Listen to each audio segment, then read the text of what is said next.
Thank you to all the amazing listeners out there. On behalf of the Reef Podcast, don't forget to like, comment, and subscribe for future mentions and new episodes. Have a great day.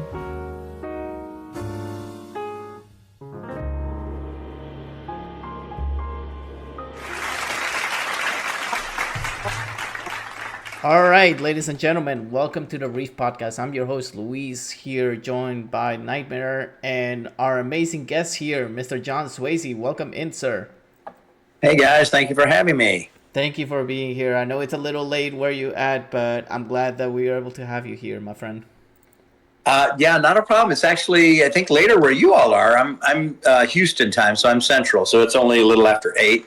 Mm-hmm. But you got me on a good moment. I know we've been trying to get this scheduled for a while, so I'm glad we can make it work.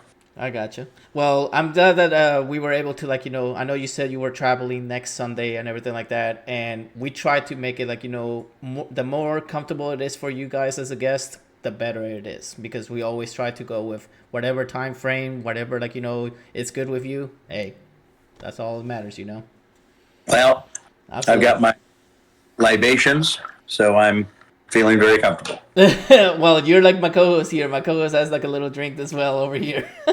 All right, cheers. All right, so a lot of people know who you are, but for those of you that don't know who you are, can you do a little introduction about yourself, like a little bio? Sure. I'm John Swasey. I'm a voice actor. I've been a professional actor for about 37 years and doing anime for about 27 years.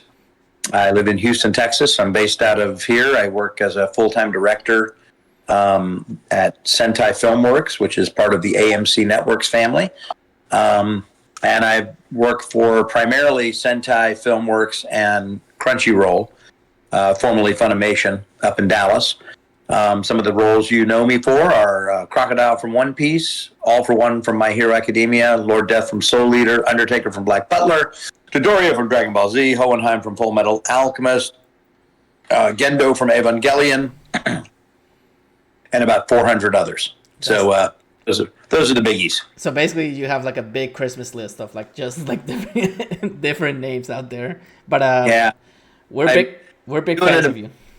I've got a fair amount under my belt. Yeah, for sure. That's awesome. And I don't know if you remember, but we actually met at CypherCon. Oh yeah, of course. CypherCon, yeah. Lake Charles, Louisiana. Almost the Bill Bills. How was your experience there, though? You had fun? Oh yeah, you bet, man. I've done it a couple of years, and it's always a good time. It's a real easy drive for me. It's only about 2 hours away, so I just right down I-10 and cross over the border, and boom, you're there. So yeah, it's always a fun show to do. So I see you have a little colorful shirt over here. Is that your brand, or is a promotion thing right here? No, it's a Grateful Dead shirt. Oh, that's awesome. I'm a big Deadhead, so I love the Grateful Dead and jam bands, but Allman Brothers and Grateful Dead are my two favorite bands. So just so you know, over here, it's not just mostly interview, but it's also promoting what you have coming up, projects. Actually, this is basically your spotlight, so you can promote whatever you have coming up. Okay. Well, I will not be performing with the Grateful Dead, so there's nothing to promote there. But yeah, we can talk about some of that stuff for sure. Awesome. So what actually made you want to get into voice acting from the beginning? What made you think hey, this is a role I want to take? I know you probably acted, right? Correct? If I'm not mistaken. I thought to myself 37 years ago, I want to do the Reef Podcast one day. What's the best way to do that? Well, I don't know if you are you familiar with two of these guys, Josh Martin and Chris Rager. Oh, what pieces of shit they are. Yeah. No, they're great guys. I love those two guys, man. They're super duper. And to really answer your question, I decided I wanted to be an actor when I was in New York at the age of 15 or 16 years old. Mm-hmm. Saw a Broadway show and was bitten by the bug, as they say. I've never been to Broadway, never performed on Broadway, can't sing or dance worth a shit, but I did love the energy that I felt in that performance. I saw Joseph in the Amazing Technicolor Dreamcoat with the original cast. And it was just something that was amazing to me. And I came home and announced to my parents I'm going to be an actor. And they were like, now, maybe a lawyer, something like that might be better for you. And I was like, no, that's not going to do it. And so I pursued it, and I've never looked back. I've had, certainly my ups and downs. And I started out doing theater, improvisation, sketch comedy, that kind of thing, which is truly my love, is sketch comedy and improv. And then I started doing film and television and commercials. And then about 1995, I really kind of put my eggs in the voiceover basket because people kept going, you got a great voice, man. You should do commercials and stuff like that. So I started doing commercials and industrial narrations and things like that about 7 or 8 years into my career. And it really took off. I mean, I was like, oh my gosh, this is where it's at for me. I can use my voice, and it's people respond to it. So it was very successful. And then in 1997, in the midst of all this, I'm doing very well, making a great living, knock on wood. And by the grace of God, I was able to support. I got married in 96 and was, able to support my wife. And we just were living large, and it was great. And then in 1997, somebody said, you ought to do anime. And I was like, what's anime? And they said, well, it's Japanese animation. I said, well, I don't speak Japanese. So they said, well, that's okay. We dub it into English. So there happened to be a studio here in Houston, Texas called ADV Films.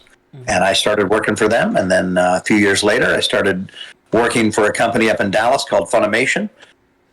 And then I started directing for ADV, and just kind of kept working. And it wasn't a meteoric rise. It was a very slow, because really from 97 to, for the first 15 years even, it was work, but nobody really cared about anime. There were fans, certainly, but it was a very niche fan base. It was very, that's up until probably 2017, I would say, for the first 97, 107, so for the first 15 years of doing it, people that watched anime were the ones that got beat up and picked on and bullied.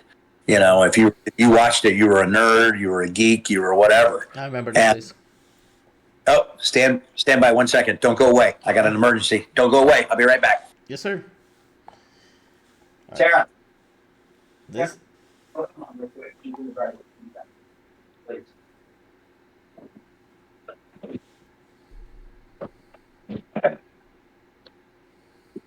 Okay, I'm back.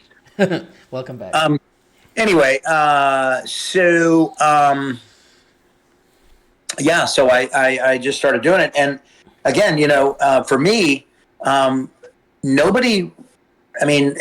When I say for me, people like Lucy Christian, Monica Rial, Greg Ayers, the late Chris Ayers, it was an acting gig for us. It wasn't something like, oh my gosh, I'm doing anime. It was just another acting gig. We didn't really think much about it. It was like, oh, well, it's a chance to do something fun, make cartoons, and get to use my voice and get to do all this stuff. But it wasn't anything like, we weren't like, well, whatever, I don't know.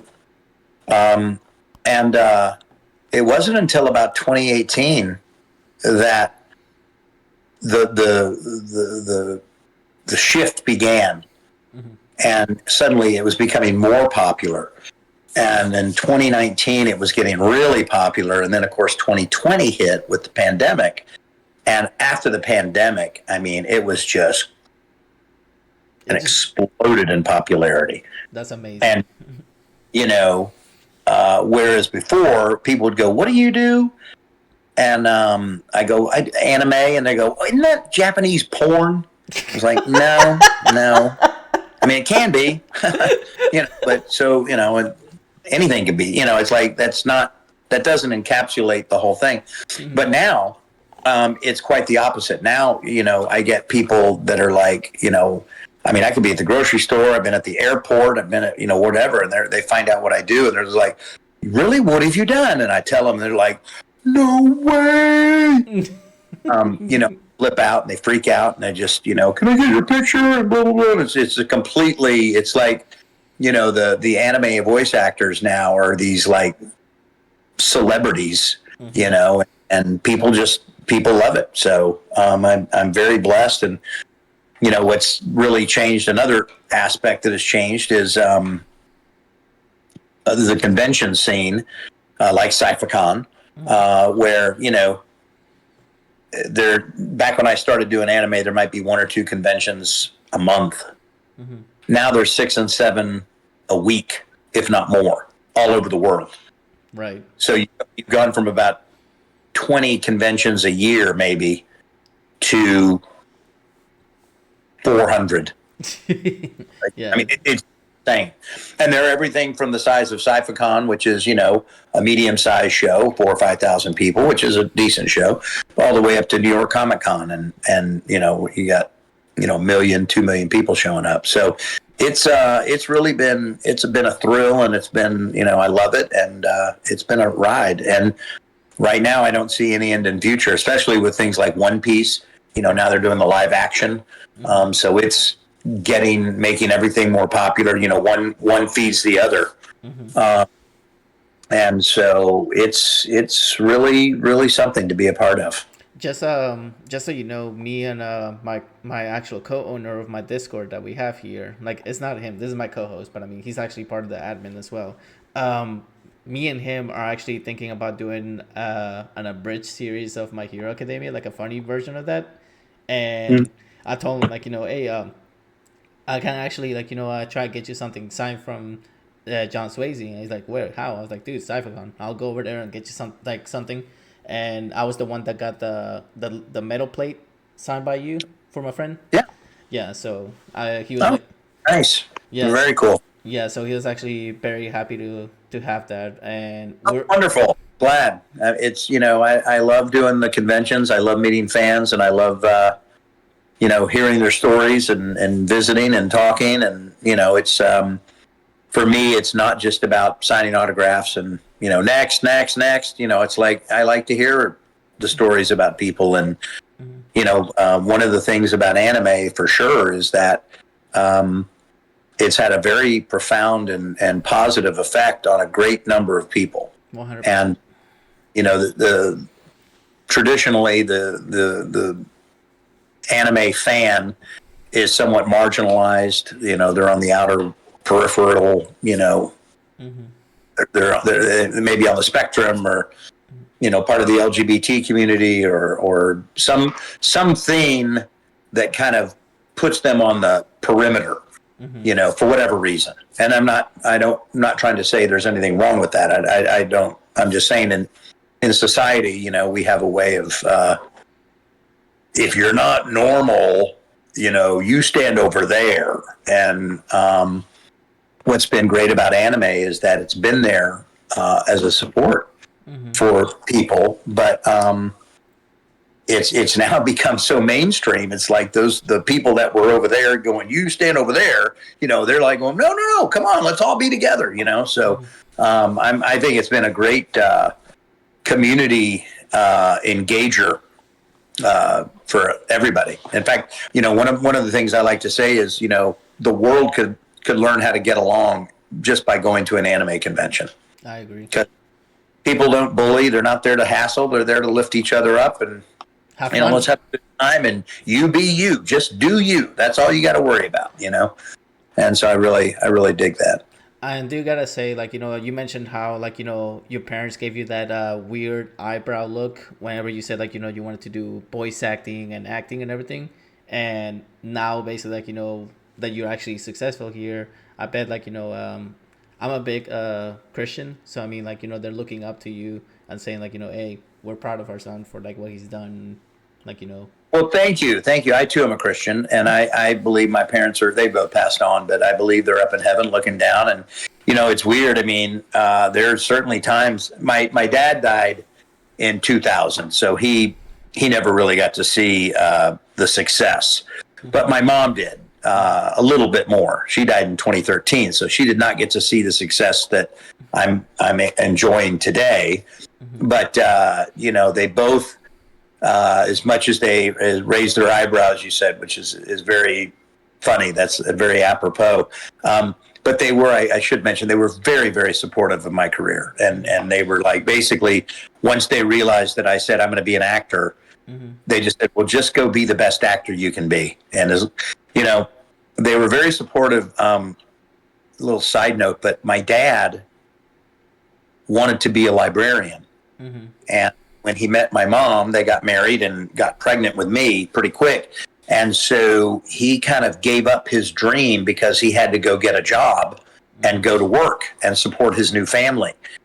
And while he, he was a salesman and did well, but I always thought that he kind of lived a little vicariously through me, because he was like, well, you're going to be an actor. Go follow your dream. That's, I didn't get to do mine. I want you to do yours. And that's something that's always kind of stuck with me. And I'm a big believer, when as you get older, you start to realize, this world we live in, especially this country, we have a lot of trappings and there's a lot of things that we're supposed to do. And that's bullshit. Plain and simple. You're put on this earth, and you need to enjoy yourself and have a good time. And I'm not saying go out and rape and pillage if that makes you feel good, but I'm just saying if there's something you want to do, go do it. Exactly. Why wouldn't you? At the end of the day, there's nobody going, well, you didn't sell enough widgets, so you just don't get to go to heaven, or it's like no. You enjoy yourself. You enjoy what you do. Follow your passions. Whatever. I always tell all my fellow content creators, because I do live streaming as a hobby. I mean, I work for Microsoft, but I mean that's my hobby that I do. I do live streaming, and I always tell them hey, don't let nobody judge you for what games you play. Do it because you enjoy it, have fun. And in time, that's actually going to grow, and you're actually going to have, enjoy it. Don't go something because, somebody tells you, oh, you should go do this because it makes you a lot of money. No, do it because you enjoy it, and then it'll actually generate an income for you, and then you'll be living, happy because you're enjoying what you're doing. Exactly. That's well said. Well said. All right. So we got 2 questions here from the community that Nightmare is actually going to read out to you real quick. So. Okay. Yes. The first question, what is your way of relating to the characters you portray? Well, when I'm working on a character, especially at the very beginning, I listen to what the Japanese actor did or had done, and not that I try to imitate that, but I do want to capture the essence of that. But then I look at the character, I see what they look like physically, and I try to, when I'm in the booth, I usually will copy their mannerisms and their physicalities and stuff like that to help me get into it. But I've also kind of gotten to the point in my career where I play a lot of dads and a lot of villains, and sometimes they're the same guy. But so I've kind of been typecast a little bit, which is fine. I don't mind. It's better than being not cast, as they say. But I just try to, in put myself in their place and stuff like that. I mean, one of the things that we're doing that is different than traditional animation. And by that, I mean, pre-light. Oh, pardon me. Whew. Hey, no worries. We're dubbing it into English. So a lot of the work, a lot of the heavy lifting for what the character should be like has already been done by the Japanese actor. We just have to kind of go in and capture that essence and put it into English. For instance, if the character, like All for One, if if he's down here like this, I'm not going to go, I'm all for one. So it's not like we get to really bring our own thing. I mean, we do bring our own thing, but we have to be true to what the Japanese has already created, So, yeah. All right. Good question. Thank you. All right. And then we got another one too, Nightmare. We got 2, right? Coming up? Yes. 2 more. The next question is, what are your most interesting gaming roles, in your opinion? The most interesting gaming role for me is Salvador from Borderlands 2. I've done Dodoria. I've done from Dragon Ball. I've done Farmer with a Shotgun from Dragon Ball. All for One from My Hero.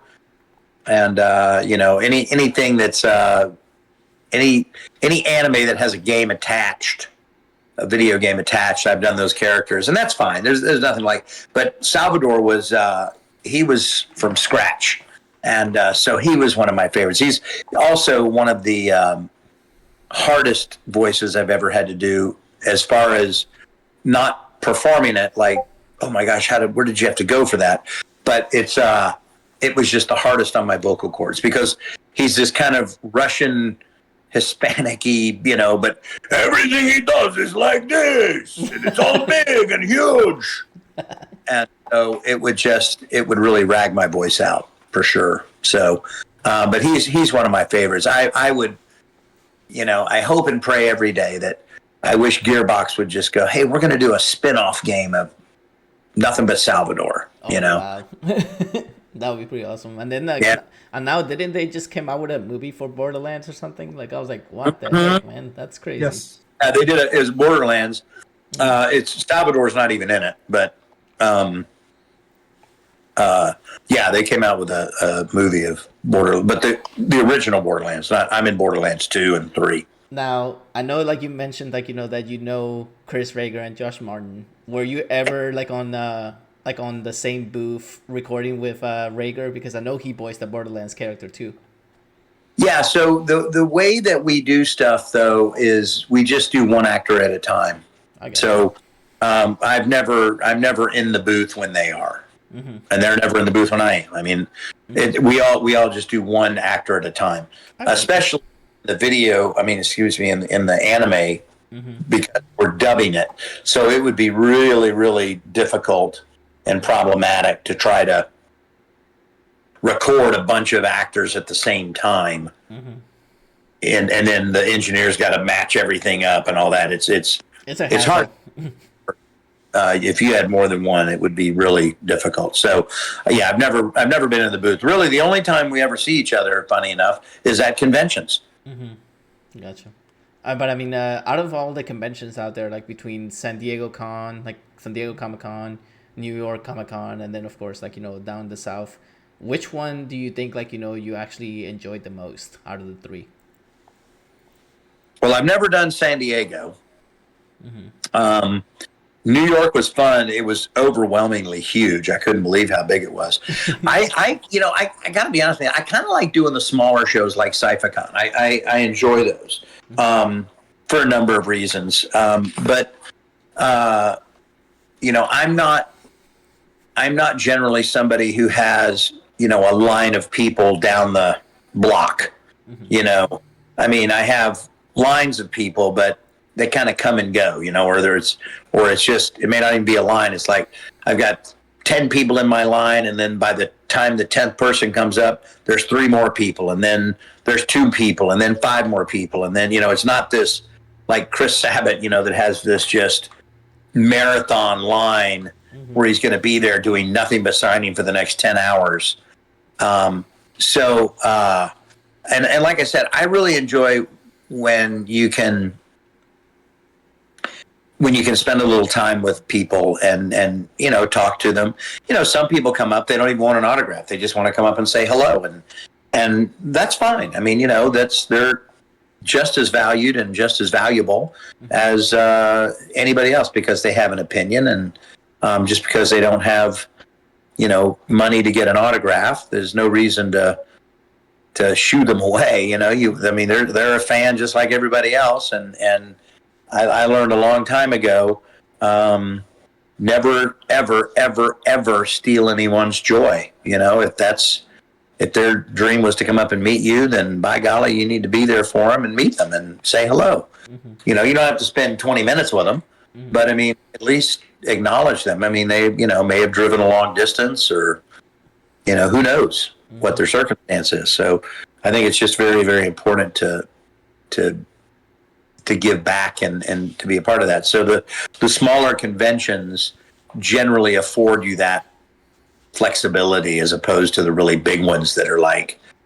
kind of just churn and burn and that kind of. So basically what you're saying is like the big, they're all fun. I've got not a podcast. I've got a panel that I do called Convention Con Stories from Hell. Mm-hmm. And it's not about conventions. It's about the weird shit that's happened to me at conventions. So it's not, I've never been to a convention that I was like, oh my God, this was the worst show ever. Mm-hmm. Because there's so many different ways to gauge it. I mean, was it the best show monetarily? Was it the best show? Did I get to hang out with some friends I haven't hung out with in a long time? Was it a good experience? There's so many different metrics that, I've never had a bad show, knock on wood. Mm-hmm. I did have a show. This is actually the only time this has ever happened to me in 8-9 years of doing these shows. No, I shouldn't say that. COVID, I literally left on an airplane, and as the wheels left the ground, I got a text from my agent saying the convention just got canceled. Wow. So I fly to the city and then just turn around and fly back. Damn. But I was supposed to be at a convention today in Augusta, Georgia. And I got to the airport last night in Houston, and this nasty weather we've been having, my flight ended up getting canceled, and there was no way I could get to Augusta today. So, and it was a show, so I had to cancel it, which sucked. Well, at least you have us here, to conversate with you for a few minutes. Right. At least we do this. So it all worked out, and it all worked out. I mean, got to spend time with my son today, and I took him back to college, and it was a good day. So all things worked. Now here's a silly question. I mean, I know you probably heard this before in an interview. Has anyone told your son hey, you're the son of all for one or something like that? Have they ever asked him any questions like that? Oh yeah. Oh, that's awesome. My kids, in college. My son is in college, and my daughter's in high school, and I'm a pretty big deal to their friends. Not all of them, but some of them. So. That's always awesome, though. To look to have your kids actually look up to you and be like, hey, yeah, he's my dad. Oh no, my kids don't look up to me. Don't get me wrong. I'm just saying they're friends. I got you. No. So we have one more question from Flame Wheel, right, Nightmare? Yes. Sure. Based on your portfolio, has there ever been a character where you thought, gee, I could do that way better now, and if given the opportunity, would you want to improve it? Every single one of them. Yeah. That's why I don't watch my work. I'm hypercritical of myself, and I'm always like, oh my God, that was awful. Why did you do it that way? Why did that's terrible. There's so many different ways to deliver lines and stuff like that, and you have to really work with the director and hope that they're guiding you, trust, I shouldn't say not hope, but trust that they're guiding you down the right path as far as your delivery and stuff like that.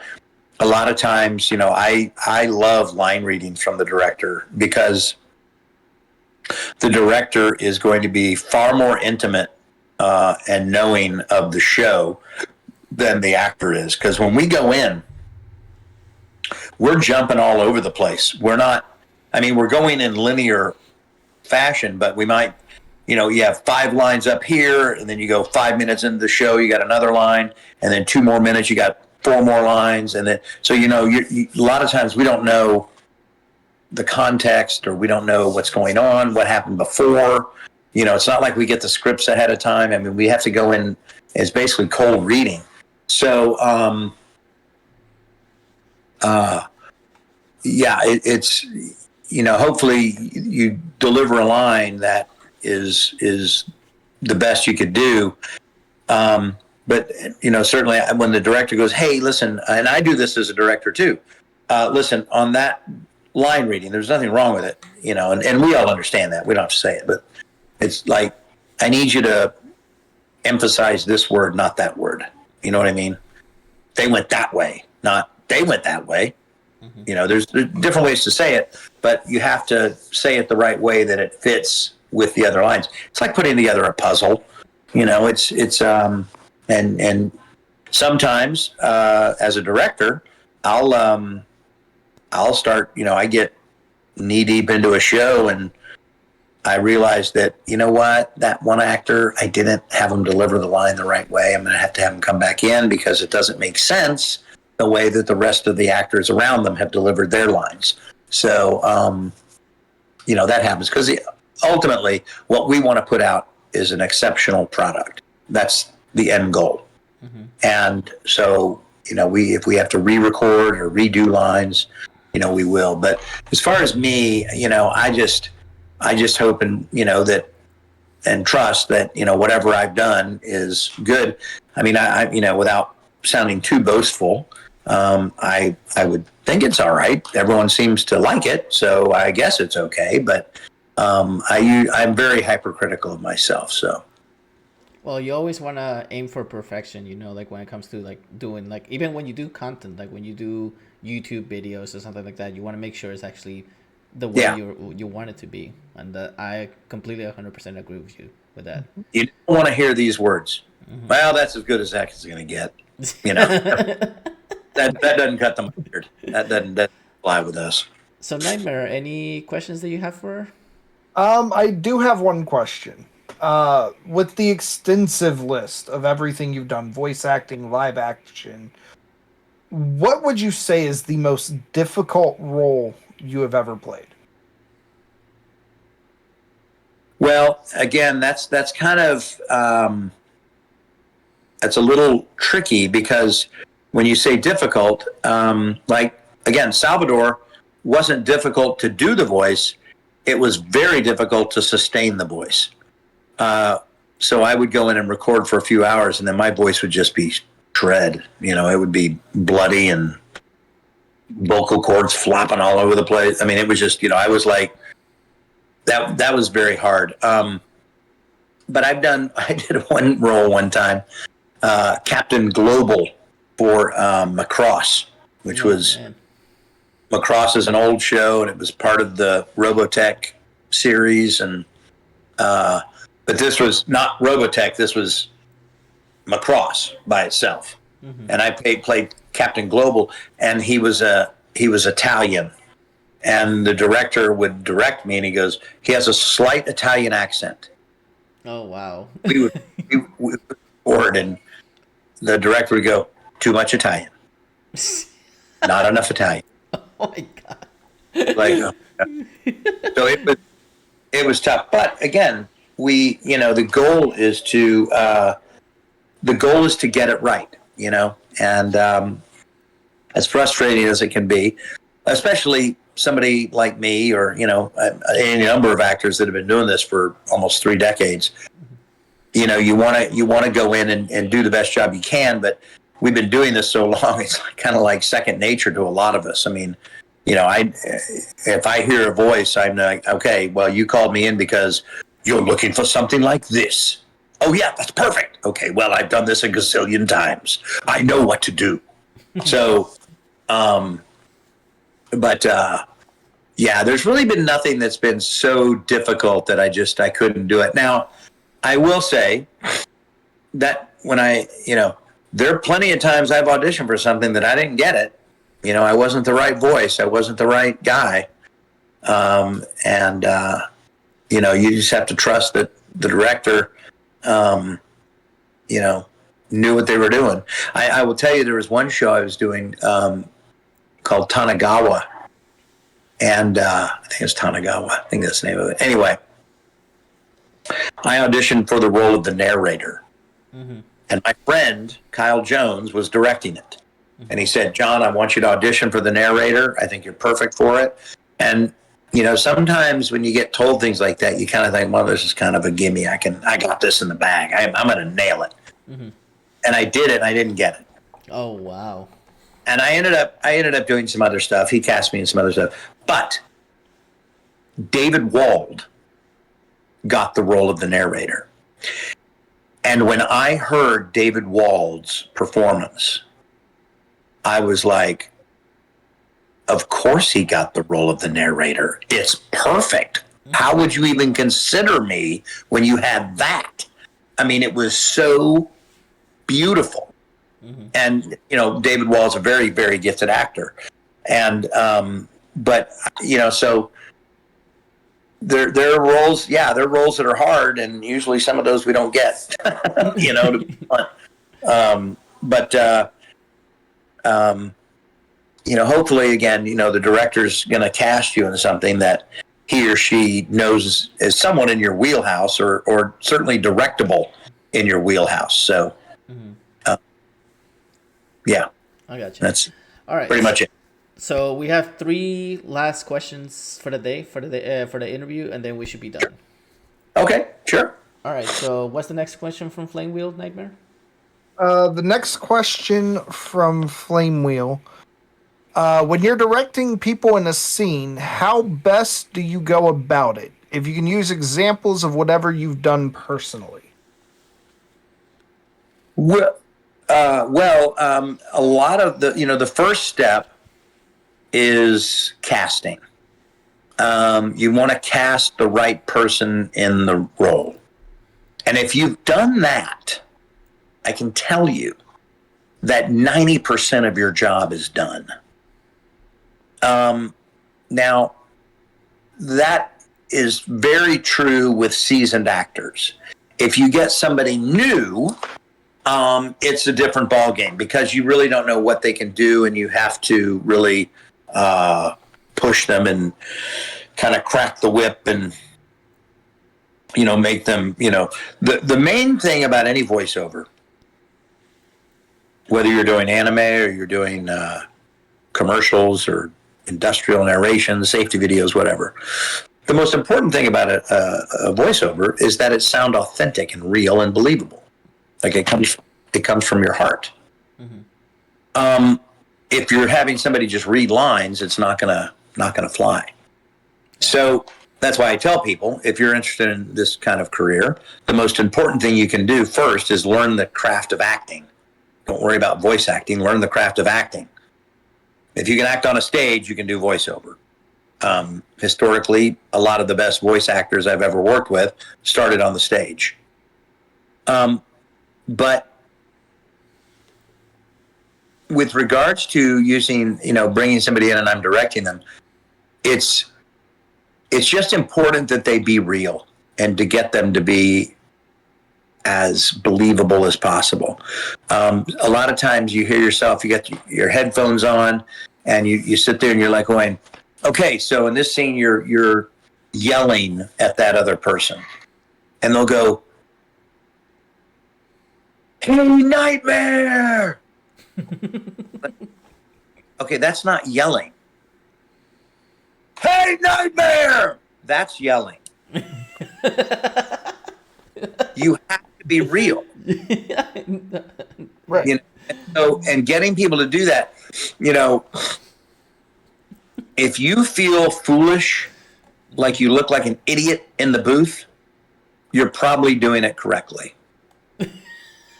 If you think, oh, I look cool while I'm doing this, you're not doing it right. The axiom of this business. That's awesome. So it's getting people to let go of their safety net and let go of their little, there's a phrase for it that actors do. It's kind of like, this is my shtick that I do. So I it's like, look concerned. Okay, no, that's not looking concerned. That's looking stupid. So be real. And that's getting actors to do that. That's probably the hardest thing in the world. And the hardest part of my job is to do that. That being said, when I'm working with a Monica Rial or a Lucy Christian or any number of gazillions of actors that I work with, it's not a problem because they know what they're doing, and I can just go in and let them do what they do, and just sit back, and then all I got to do is tweak it here and there, and that's what's fun. There have been times when I have brought an actor in, and I get them, and I hear their read, and I just think to myself, oh God, what have I done? This is a huge mistake. But it's my job to rectify that and make it right. So, and acting too is like a light bulb thing, it's like, you think you're doing it right, and maybe you're not, but once you do it right, you kind of feel that, and a light bulb goes off. You're like, oh, I see what you're talking about. Okay. And then it's kind of like the floodgates open, and now they're off to the races. But sometimes getting that actor there can be a bit of a challenge. Gotcha. Well, that's actually really good to know, because we have a lot of people that actually want to actually practice, their voice acting and everything on the viewer Well, and that's here. again, listen, Louis, that's what I'm saying. Forget practicing voice acting. Go find a theater, a community theater. Go take some acting classes. Sign up for. They can be film, it can be stage, it can be whatever. Take acting classes, because you'll also immerse yourself in that world, and you'll meet people, and you'll make connections and that kind of thing. If you're just going to I'm going to be a voice actor, so I'm going to go buy a microphone and buy a computer and soundproof my room and make a little sound booth and blah, blah, blah, and just do stuff on my own. It's like, dude, you need guidance. You need help. It's like learning to play golf, and you're going to start hitting the ball, and, you got nobody to tell you that's not the way you swing the club. That's not the way.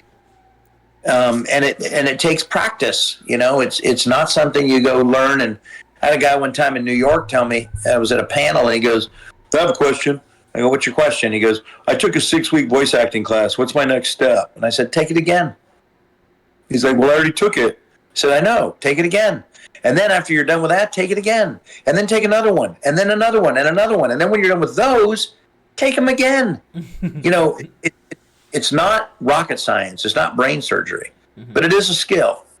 And you don't learn how to play the guitar or speak a foreign language or, do anything taking a 6-week class.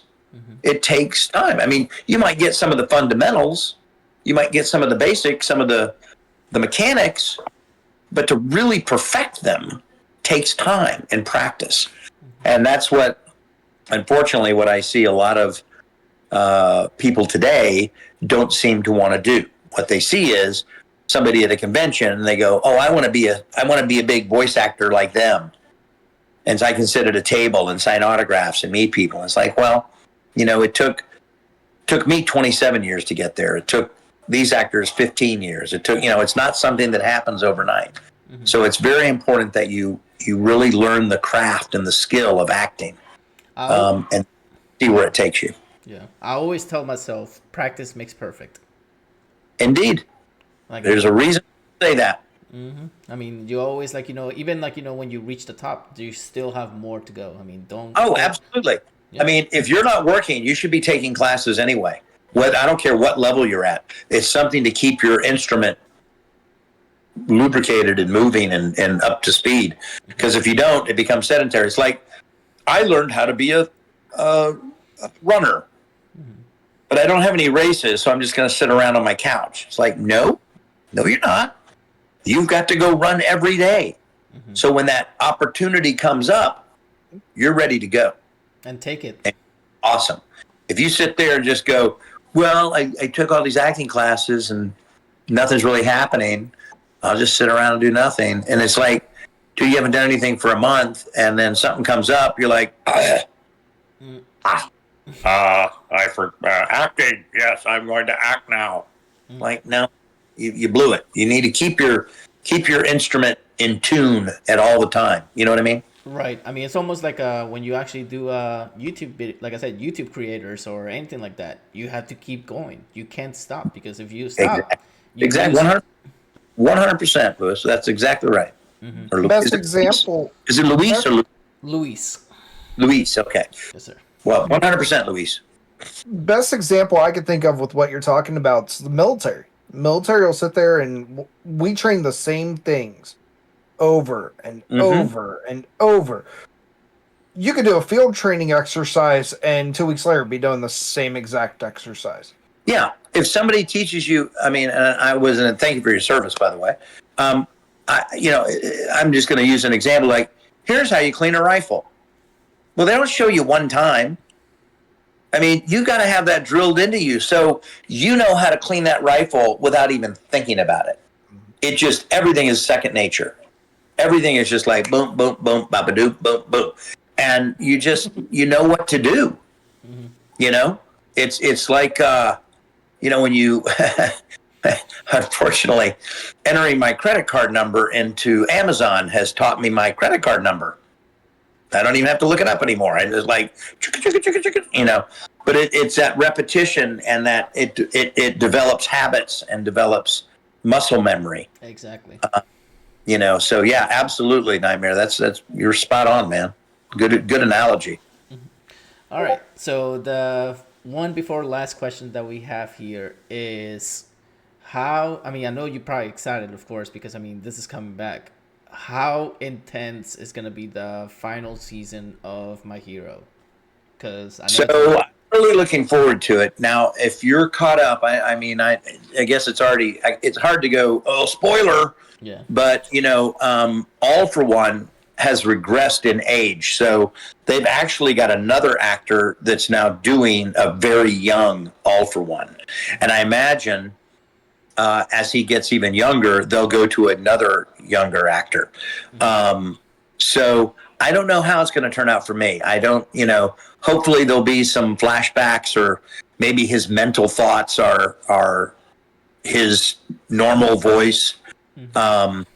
But it's basically, it's kind of the English will follow whatever the Japanese does, obviously. No. So if and case in point, the Japanese got another actor to do a younger All for One, which is why they eventually replaced me, because they're following what the Japanese is doing. And, no problem with that. So, but I'm anxious to see how it does end. So that's awesome, man. And just so you know, I see that you like to you look like a guy that loves coffee mugs, from what I see. You probably like to collect little items from people and everything. So I wanted to let you know that as a host of this podcast, since I know you sometimes go to SciFiCon, you get invited there, I'll be able to supply you a coffee mug from the Reef Podcast itself. Like next time you go to, yeah. So great. So hopefully you'll be there. Yeah, I'll definitely be able to get you that, so that way you have a piece of us for being part of the show. And thank you.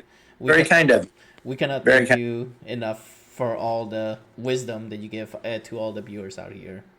Well, it's my pleasure. I hope people enjoyed it and got something out of it. It's always fun to talk to you guys and reach out to fans and stuff like that. So thank you all for having me.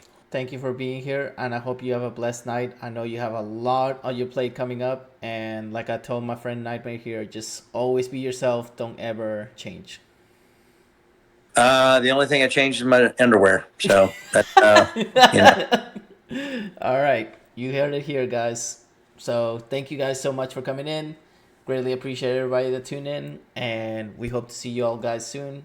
Y'all take care. Have a blessed Sunday, and stay warm if you're in the cold weather. As always, today's episode of the Reef Podcast was streamed live on Twitch. If you could not make it to the live stream of the podcast, you can always listen to it on Spotify, Apple Podcasts, YouTube, and iHeart Radio. Thanks for listening. See you next time.